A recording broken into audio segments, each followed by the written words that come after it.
আরও একটি রাত কাটল নির্ঘুম।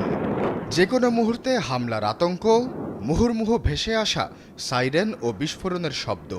যেদিকে চোখ যায় ভেঙে পড়া ভবন ও সড়কের ধ্বংসস্তূপ। ইরানের চোখ রাঙানিতে গাজার চিরাচরিত রূপ এখন খানিকটা দৃশ্যমান ইসরায়েলেও। টানা দ্বিতীয় রাতেও উত্তপ্ত ইরান ও ইসরায়েল। এবারও শুরুটা জায়নবাদীদের হাত ধরেই।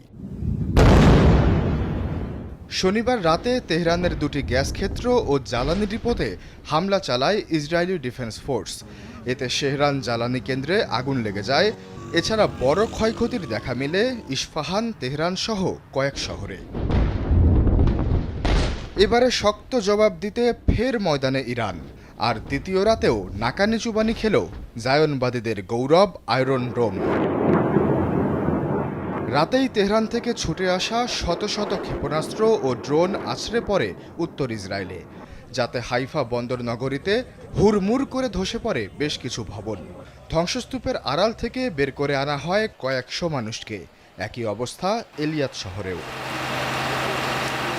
এরপর ফের কয়েক ঘন্টা থমথমে পরিস্থিতি দুদেশেই। নজিরবিহীন হতাহতের সংখ্যা সামাল দিতে যখন টালমাটাল অবস্থা হাসপাতালগুলোয়, তখন রোববার ভোরে ফের ইরানের দ্বিতীয় চপেটাঘাত।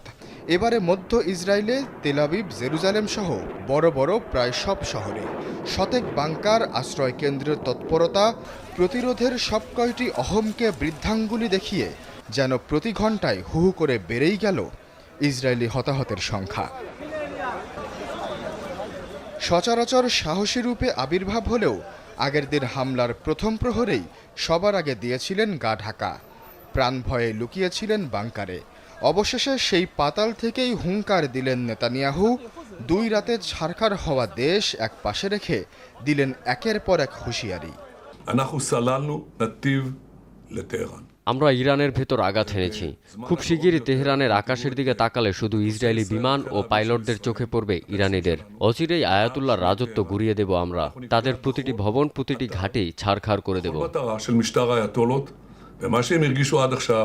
2 দিনের হামলায় ইসরায়েলে এখনও নিখোঁজ শতাধিক মানুষ, যাদের খুঁজতে ধ্বংসস্তূপে চলছে তল্লাশি অভিযান। আশ্বাস চৌধুরী, চ্যানেল 24।